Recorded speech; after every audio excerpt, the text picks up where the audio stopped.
Hello learners, greetings of the day. I am doctor Usha Chahal. इस वीडियो में हम क्लबिंग ऑफ इनकम की बात करेंगे। इंडिविजुअल की टोटल इनकम पर टैक्स स्लैब सिस्टम के आधार पर टैक्स लगाया जाता है। जैसे जैसे इंडिविजुअल की टोटल इनकम इंक्रीज होगी वैसे वैसे टैक्स के रेट्स में भी इजाफा हो जाता है। जो व्यक्ति हायर टैक्स ब्रैकेट्स में आता है या जिस व्यक्ति की टोटल इनकम पर हाई टैक्स लगता है वह व्यक्ति अपने नज़दीकियों को या अपने जानने वालों को अपनी इनकम का कुछ हिस्सा या अपनी इनकम ट्रांसफ़र कर देते हैं। अपनी आय किसी अन्य व्यक्ति या व्यक्तियों को डाइवर्ट करने से या ट्रांसफ़र करने से उस व्यक्ति का टैक्स बर्डन घट जाता है। प्रेजेंटली इनकम टैक्स रेट्स कम से कम 5% से लेकर अधिकतम 30% है। चलिए एग्जाम्पल से समझते हैं। मिस्टर रॉबिन की कुल वार्षिक आय 12 लाख रुपीज़ है। इनके द्वारा टैक्स की गणना यदि हम करें तो पहले 2.5 लाख रुपए पर कोई इनकम टैक्स चार्ज नहीं किया जाएगा। अगले 2,50,000 पर 5% के हिसाब से 12,500 टैक्स बनेगा। नेक्स्ट 5 लाख रुपीज़ पर 20% के हिसाब से टैक्स लगाया जाएगा जो कि 1 लाख रुपीज़ बनेगा। बैलेंस 2 लाख रुपए पर 30% के हिसाब से टैक्स जो है वो 60,000 बनेगा। टोटल जो है 1,72,500 बनेगा। सरचार्ज यदि हो तो ऐड करेंगे। सरचार्ज तब लगाया जाता है यदि किसी व्यक्ति की टोटल इनकम 50 लाख से 1 करोड़ तक है तो उस पर 10% सरचार्ज लगेगा। 1 करोड़ से लेकर 2 करोड़ तक है तो 15% के हिसाब से, 2 करोड़ से 5 करोड़ है तो 25% के हिसाब से, और 5 करोड़ से अधिक है तो 37% के हिसाब से सरचार्ज लगाया जाता है। लेकिन इस केस में मिस्टर रॉबिन की इनकम जो है वो सिर्फ 12 लाख रुपीज़ है तो इसके ऊपर कोई सरचार्ज नहीं ऐड किया जाएगा। इसके अलावा हेल्थ एंड एजुकेशन सेस जो है वो एट द रेट ऑफ 4% लगाया जाएगा जो कि जितना कुल ऊपर टैक्स बना है डेट इज़ 1,72,500 पर 4% के हिसाब से कैलकुलेट किया जाएगा जो कि ₹6,900 बनेगा। तो मिस्टर रॉबिन के द्वारा टोटल टैक्स पेएबल कितना होगा 1,79,400। अगर मिस्टर रॉबिन अपनी आय को 3 व्यक्तियों जैसे mister Santosh, mister Nathuram and missus Satya Devi को अगर ट्रांसफ़र कर दें तो प्रति व्यक्ति आय यानी 3 लोगों में 12 लाख रुपया हम डिवाइड करेंगे तो टोटल ₹4 लाख तीनों के हिस्सों में रकम जाएगी। यदि हम इसके ऊपर इन तीनों व्यक्तियों की टैक्स लायबिलिटी कैलकुलेट करें तो पहले 2.5 लाख रुपए पर कोई टैक्स नहीं लगेगा जैसा कि हमने पीछे अभी रेट्स में पढ़ाई है। ये एग्जेम्प्टेड होगा, मतलब 2,50,000 के ऊपर कोई टैक्स नहीं लगेगा यानी कि वो एग्जेम्प्टेड हो गए। बैलेंस जो है यानी 4 लाख में से 2,50,000 माइनस करेंगे, रिजल्टेंट फिगर जो है 1,50,000 आ रही है। उसके ऊपर 5% के हिसाब से टैक्स जो है चार्ज किया जाएगा जो कि ₹7,500 बनेगा। इस अमाउंट पर 4% के हिसाब से हेल्थ एंड एजुकेशन निकालेंगे जो कि ₹300 बनेगा। तो कुल जो है वो 7,800 रुपीज़ बनता है। इसी प्रकार mister Nathuram and missus Satya Devi की टैक्स लायबिलिटी भी कैलकुलेट करेंगे जो कि ₹7,800 आएगी। यहाँ से हमने देखा कि जब मिस्टर रॉबिन 12 लाख की टोटल इनकम पर स्वयं टैक्स लायबिलिटी कैलकुलेट कर रहे थे तो टैक्स लायबिलिटी 1,79,400 बनी। लेकिन जैसे ही मिस्टर रॉबिन ने अपने सगे संबंधियों को अपनी टोटल इनकम डाइवर्ट कर दी तो उनके संबंधी केवल 7,800 ही टैक्स पे करने के लिए जिम्मेवार हैं और मिस्टर रॉबिन टैक्स लायबिलिटी से बच गए और उनका टैक्स बर्डन भी कम हो गया। इस प्रकार के केसेस को टैक्स अवॉइडेंस कहा जाता है क्योंकि किसी व्यक्ति की आय को अन्य व्यक्ति की आय में शामिल कर देना, इस प्रकार की प्रैक्टिसेस जो अक्सर एसएससी द्वारा घटित होती हैं उन्हें रोकने के लिए इनकम टैक्स एक्ट 1961 में प्रावधान बनाए गए हैं। इन प्रोविजंस को 2 भागों में बांटा गया है, category 1 that is A and category B. Category A में that is incomes of other person to be included in the assessee's total income, या हम इसको क्लबिंग ऑफ इनकम भी कहते हैं अंडर सेक्शन 60 to 65, यानी अन्य व्यक्तियों की आय को सेसी की टोटल इनकम में शामिल कर दी जाती है, जिसे क्लबिंग ऑफ इनकम कहा जाता है। और दूसरी बी कैटेगरी आएगी डीम्ड इनकम्स की under section 68, 69A, 69B, 69C and 69D। चलिए डिस्कस करते हैं पार्ट ए को। Transfer of income by SSC without transfer of ownership of assets under section 60। अगर एसएससी एसेट्स की ओनरशिप को अपने अधिकार में रखता है, परंतु उस एसेट से होने वाली आय को ही किसी अन्य व्यक्ति को ट्रांसफ़र करता है, तो ऐसी ट्रांसफ़र को या उस ट्रांसफ़र ऑफ इनकम को अन्य व्यक्ति की इनकम नहीं माना जाएगा, बल्कि वह इनकम ट्रांसफरर यानी एसएससी की ही ग्रॉस टोटल इनकम में शामिल होगी। फॉर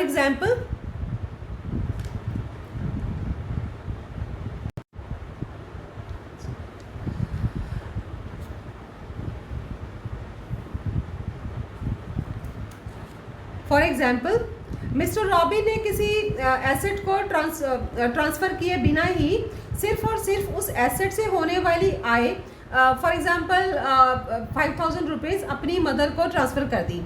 अब यहाँ पर मिस्टर रॉबिन ट्रांसफरर हैं और उनकी मदर जो है ट्रांसफरी हैं, तो ये आय डेट इज़ ₹5000 पर मंथ जो मिस्टर रॉबिन की ही ग्रॉस टोटल इनकम में शामिल होगी, ना कि मिस्टर रॉबिन की मदर की इनकम मानी जाएगी। So transfer shall be assessable, not the transferee. Next point is revocable transfer under section 61। कोई भी एक ट्रांसफर रेवोकेबल या इरेवोकेबल हो सकती है। रेवोकेबल ट्रांसफ़र का अर्थ होता है कि जब एक ट्रांसफरर के पास सभी राइट्स हैं कि वह अपनी प्रॉपर्टी, एसेट्स या इनकम डायरेक्टली और इनडायरेक्टली ट्रांसफरी से वापस लेने के हकदार हैं। पॉइंट नंबर बी के अकॉर्डिंगली रेवोकेबल ट्रांसफ़र एक ट्रांसफरर को डायरेक्टली और इनडायरेक्टली सभी राइट्स हैं देती है कि वह उन एसेट्स को, प्रॉपर्टी को या उन एसेट से होने वाली इनकम को दोबारा प्राप्त कर सकता है, या हम कह सकते हैं कि वो रीज्यूम कर सकता है। तो इनकम टैक्स एक्ट 1961 में रेवोकेबल ट्रांसफ़र के रिगार्डिंग प्रोविजंस को हम समझते हैं कि यदि रेवोकेबल ट्रांसफ़र ऑफ एसेट्स की वजह से कोई इनकम यदि किसी व्यक्ति को प्राप्त होती है, तो वह इनकम सिर्फ और सिर्फ ट्रांसफर की ही मानी जाएगी और उसी की टोटल इनकम का ही पार्ट होगी।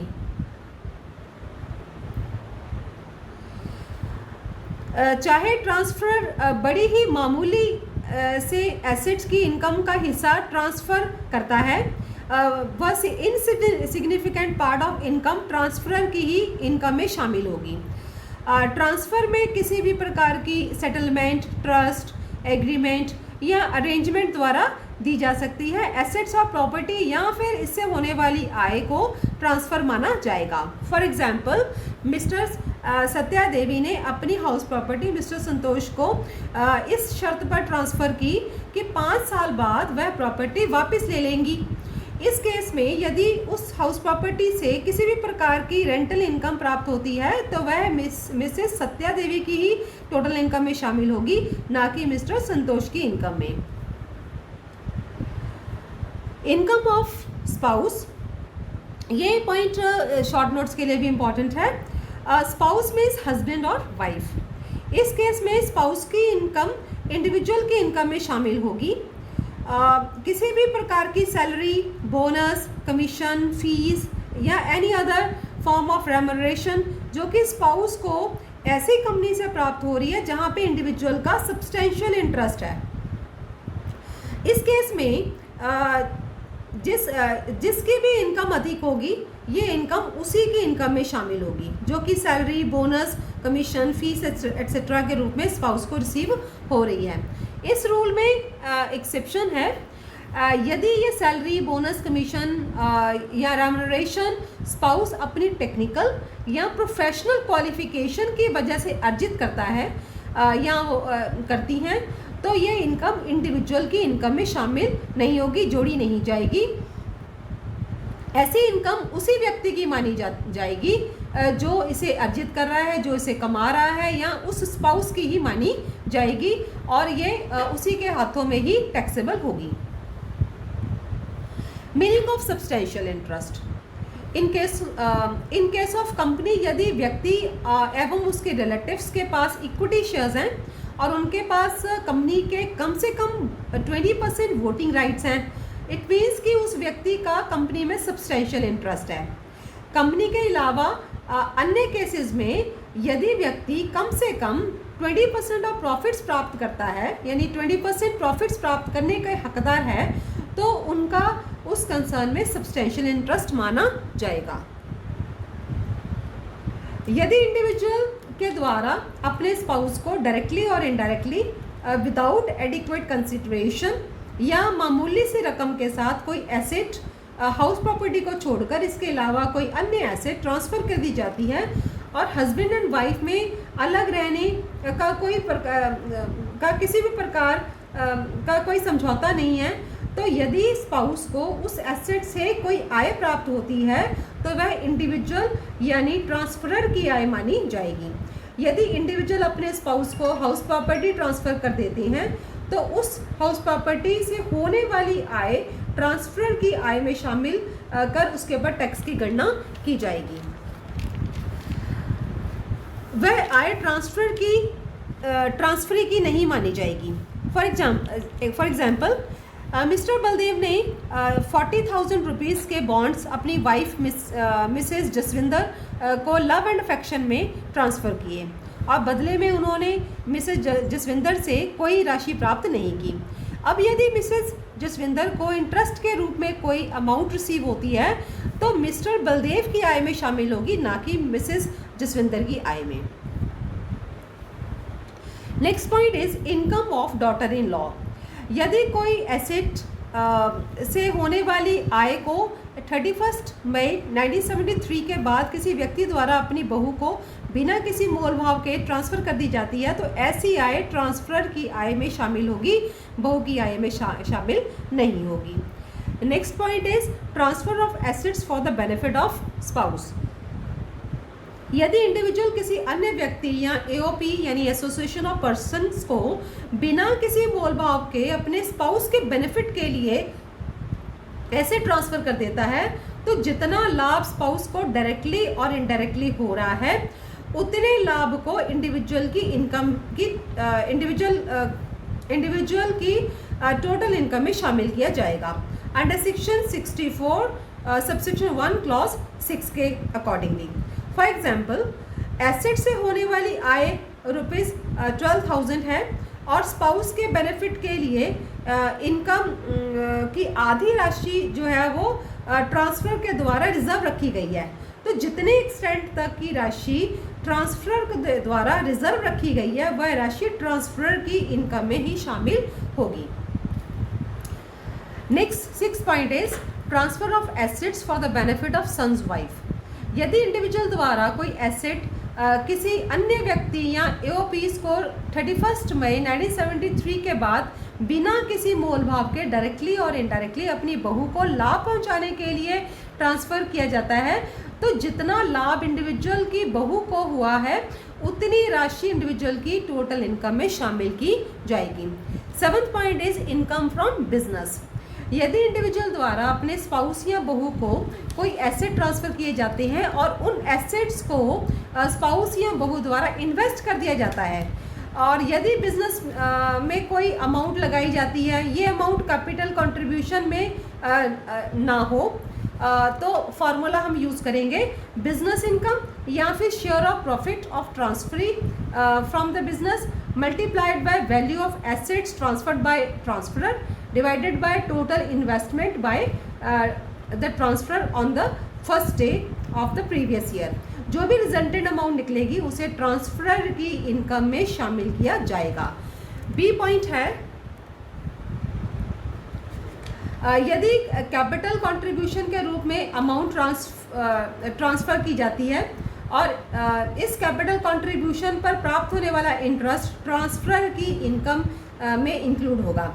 यदि किसी प्रकार का लॉस होता है तो इस लॉस को की डिडक्शन ट्रांसफरर को अलाउ की जाएगी। जैसा कि हम जानते हैं कि इनकम नेगेटिव भी हो सकती है और अगर लॉस है तो इनकम नेगेटिव होगी and vice versa. Next is income of minor. ये शॉर्ट नोट के लिए बहुत इंपॉर्टेंट है तो इसे आपने ध्यान से समझना है। Income of minor, minor child चाहे वह माइनर मैरिड डॉटर हो, इनकी इनकम इनके पेरेंट्स में शामिल होगी। लेकिन कोई यदि माइनर चाइल्ड दिव्यांग है, चाहे मेंटली चाहे फिजिकली, उनकी इनकम उनके पेरेंट्स की इनकम में शामिल नहीं होगी। इस सिचुएशन में माइनर चाइल्ड की इनकम अलग से कंप्यूट की जाएगी। माइनर चाइल्ड की इनकम को पेरेंट्स की इनकम में शामिल करने के प्रावधान इस प्रकार से हैं। जहाँ पर माता पिता की मैरिज एग्जिस्ट करती है तो सिर्फ पेरेंट की इनकम, जिस पेरेंट की इनकम अधिक होगी उनकी इनकम में माइनर चाइल्ड की इनकम को शामिल किया जाएगा। यदि पेरेंट्स की मैरिज एग्जिस्ट नहीं करती है, यानी माता पिता अलग अलग रहते हैं, तो जो पेरेंट माइनर चाइल्ड को अपने पास रखता है उनकी इनकम में माइनर चाइल्ड की इनकम को शामिल किया जाएगा। माइनर चाइल्ड मेल फीमेल जो 18 वर्ष से कम हो, स्टेप चाइल्ड या अडॉप्टेड चाइल्ड भी हो सकता है। एक्सेप्शंस क्या हैं? Exceptions to the above provision, यदि माइनर चाइल्ड अपनी मेहनत से स्किल, टैलेंट या स्पेशलाइज्ड नॉलेज एंड एक्सपीरियंस से कोई धनराशि अर्जित करता है तो वह धनराशि उसके माता पिता की इनकम में शामिल नहीं होगी। माइनर चाइल्ड की इनकम जिस पेरेंट की इनकम में शामिल होगी वह पेरेंट टैक्स एग्जेम्पशन लेने के हकदार हैं। कर की यह छूट कैसे मिलेगी? जितनी माइनर चाइल्ड की इनकम शामिल की गई है या फिर 1500 रुपये, दोनों में से जो भी कम है, यानी एक्चुअल अमाउंट या ₹1500 दोनों में से जो भी कम है उसकी डिडक्शन दी जाएगी पेरेंट्स को, उस पेरेंट को जो भी जिसकी इनकम में माइनर की इनकम जो शामिल हो रही है under section 10 subsection 32। For example miss Anju एक माइनर गर्ल चाइल्ड है, उसे 80,000 रुपीज़ का इंटरेस्ट के रूप में प्राप्त हो रहा है। मिस अंजू की मदर कॉलेज में असिस्टेंट प्रोफेसर हैं, उनकी एनुअल इनकम 10 लाख रुपीज़ है। मिस अंजू के पिताजी अपनी इल हेल्थ की वजह से काम नहीं करते। मिस अंजू के पेरेंट्स की मैरिज एग्जिस्ट करती है, यानी माता पिता इकट्ठे रहते हैं और कोई तलाक आदि नहीं हुआ है। इस केस में मिस अंजू की 80,000 रुपीज़ की इनकम में से 1,500 रुपये की एग्जेम्पशन देने के बाद 78,500 रुपीज़ मिस अंजू की मदर की टोटल इनकम में शामिल किए जाएंगे। मदर की टोटल इनकम 10,78,500 पर टैक्स लायबिलिटी कंप्यूट की जाएगी। नेक्स्ट इज इंडिविजुअल प्रॉपर्टी और self acquired property transfer to HUF। जहां इंडिविजुअल 31 दिसंबर 1969 के बाद अपनी सेल्फ एक्वायर्ड प्रॉपर्टी को हिंदू अनडिवाइडेड फैमिली में ट्रांसफ़र कर देता है या बिना मोल भाव किए HUF में कन्वर्ट कर लेता है, जिस HUF का वह मेंबर है, तो उस कन्वर्टेड प्रॉपर्टी से होने वाली आय के लिए मेंबर ही जिम्मेवार है, ना कि HUF। तो वह आय इंडिविजुअल की टोटल इनकम में शामिल होगी, HUF की इनकम में नहीं शामिल होगी। यदि कुछ अरसे बाद कन्वर्टेड प्रॉपर्टी का पार्टीशन हो जाता है, यानी बंटवारा हो जाता है, तो इंडिविजुअल के स्पाउस के द्वारा प्राप्त किया गया हिस्सा भी इंडिविजुअल की टोटल इनकम में शामिल होगा। नेक्स्ट 10th पॉइंट इज बेनामी ट्रांजैक्शंस। किसी लेन देन को बेनामी ट्रांजैक्शंस तब कहा जाएगा यदि वह लेन देन रियल पर्सन की जगह किसी अन्य या फिर झूठे नाम पर किया गया हो, ताकि टैक्स पे करने से बचा जा सके। उस व्यक्ति को फिक्टिशियस पर्सन भी कहा, वो व्यक्ति फिक्टिशियस पर्सन भी हो सकता है जो कि सिर्फ कागज़ों में एग्जिस्ट करता है, रियलिटी में नहीं एग्जिस्ट करता। इस प्रकार के लेन देन को बेनामी ट्रांजैक्शंस कहेंगे और फिक्टिशियस पर्सन को बेनामीदार कहा जाएगा। जब ये बात या इस प्रकार का लेन देन असेसिंग ऑफिसर के नोटिस में आता है तो उनके अकॉर्डिंग लेन देन रियल पर्सन के हाथों में ही टैक्सेबल होगा, बेनामीदार इसके लिए जिम्मेवार नहीं होगा। Recovery of tax under section 65, tax की रिकवरी या एसएससी यानी ट्रांसफ़र या other person that is transferee से की जाएगी। ट्रांसफरी पर सिर्फ औसत दर के आधार पर ही टैक्स पे करने की जिम्मेवारी होगी। यदि एसेट्स 2 या 2 से अधिक पर्सन्स के नाम पर है तो वे जॉइंटली या अलग अलग इस टैक्स की पेमेंट के लिए उत्तरदायी हैं। Next B point is that is deemed incomes. Deemed incomes means मानी गई आय।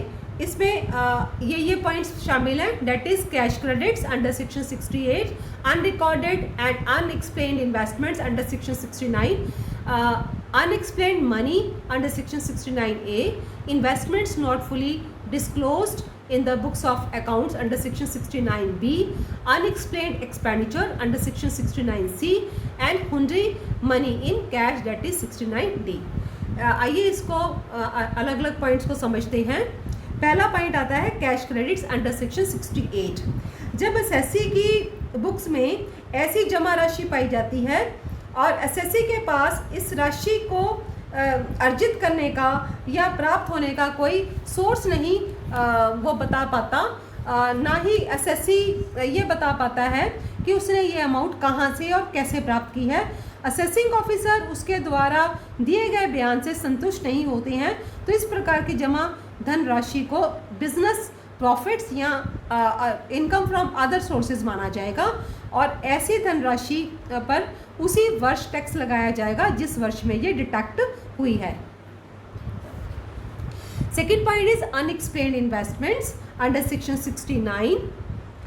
यदि एसएससी ने कई प्रकार के निवेश किए हैं लेकिन बुक्स ऑफ अकाउंट में इनका कोई रिकॉर्ड नहीं मिलता, एसएससी असेसिंग ऑफिसर को कोई सेटिस्फैक्टरी आंसर नहीं दे पाता, तो इस प्रकार की अनएक्सप्लेन्ड इन्वेस्टमेंट्स एसएससी की ही इनकम मानी जाएंगी और उस फाइनेंशियल ईयर में टैक्सेबल होंगी। Unexplained money under section 69A, यदि किसी फाइनेंशियल ईयर में एसएससी के पास किसी प्रकार की मनी, बुलियन, ज्वेलरी या बेशकीमती चीज़ें प्राप्त होती हैं, उसने बुक्स ऑफ अकाउंट्स में इसका रिकॉर्ड मेंटेन नहीं किया। जब असेसिंग ऑफिसर द्वारा छानबीन में ये सब डिटेक्ट होता है और असेसिंग ऑफिसर को एसएससी से कोई संतोषजनक उत्तर नहीं मिल पाता तो एसएससी की इनकम मानते हुए उसी फाइनेंशियल ईयर में ये टैक्सेबल होंगी। Next point is investments not fully disclosed in the books of accounts under section 69B।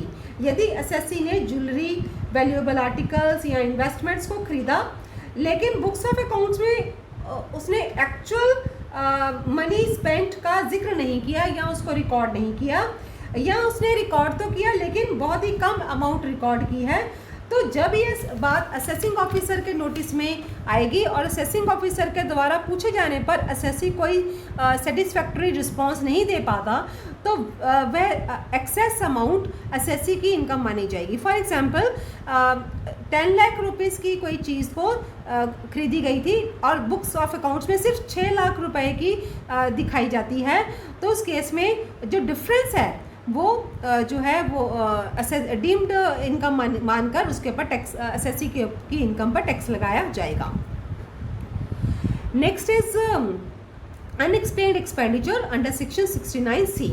अगर किसी फाइनेंशियल ईयर में एसएससी ने खूब खर्चा किया लेकिन वह खर्चा कहाँ से किया गया, उसके लिए इतनी रकम कहाँ से आई, असेसिंग ऑफिसर के द्वारा ये सब पूछे जाने पर असेसी कोई सेटिस्फैक्टरी रिस्पांस नहीं दे पाता तो जितनी राशि खर्च की गई है उसे एस्टिमेट करके वही असेसी की डीम्ड इनकम मानी जाएगी। इस प्रकार की अनएक्सप्लेन्ड एक्सपेंडिचर जो कि एसएससी की डीम्ड इनकम है उसे किसी भी हेड की इनकम में से किसी भी प्रकार की कोई डिडक्शन नहीं मिलेगी। Next point is Hyundai money in cash under section 69D। किसी भी प्रकार की बोरिंग्स या रीपेमेंट्स अकाउंट पे चेक के द्वारा की जानी चाहिए। यदि एसएससी अकाउंट पे चेक के अलावा कोई भुगतान या फिर बोरिंग करता है जैसे हुंडी के रूप में, तो इस प्रकार के भुगतान और बोरिंग्स को एसएससी की डीम्ड इनकम माना जाएगा। यदि एक बार उस पर टैक्स का भुगतान हो जाता है तो दोबारा टैक्स नहीं लगेगा। किसी अमाउंट की रीपेमेंट पर इंटरेस्ट भी इसमें शामिल है। नेक्स्ट इज डीम्ड इनकम पर टैक्स के रेट्स के बारे में देखते हैं कि ऐसी डीम्ड इनकम्स पर इनकम टैक्स 60% के हिसाब से लगेगा, सरचार्ज जो है 25% के हिसाब से लगेगा, हेल्थ एंड एजुकेशन सेस 4% लगाया जाएगा।